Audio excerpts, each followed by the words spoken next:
let's talk about something I didn't know I needed for Christmas.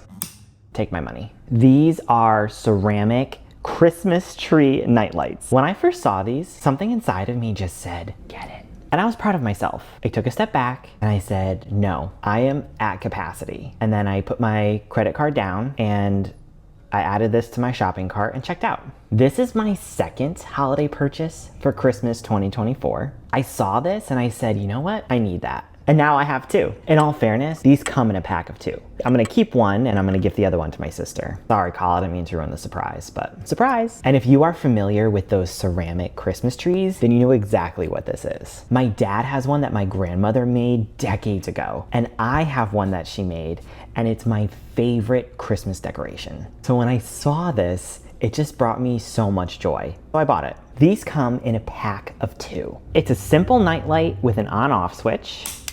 And these are ceramic, so you have that glossy finish to them. I also love the color. It's this muted evergreen with these light green undertones. The product photos online make this look so much brighter. So I was a little hesitant to buy it, and then it came in the mail and I unpacked it, and I'm so happy that they look like this because I really, really like this color. Another thing that I love about these nightlights is that the plug swivels 360 degrees. So no matter how your plugs are positioned, this tree can adapt to your outlets. Top to bottom, the nightlight is about 6 inches, the tree is about 5 inches, and it's about 4.5 inches wide at the widest part. These trees were also packaged really nicely, and it even came with an extra bulb and extra of these little jewel bulbs for the Christmas trees. These are the perfect nightlights to add a touch of nostalgia to your Christmas this year, and I am so happy that I came across these.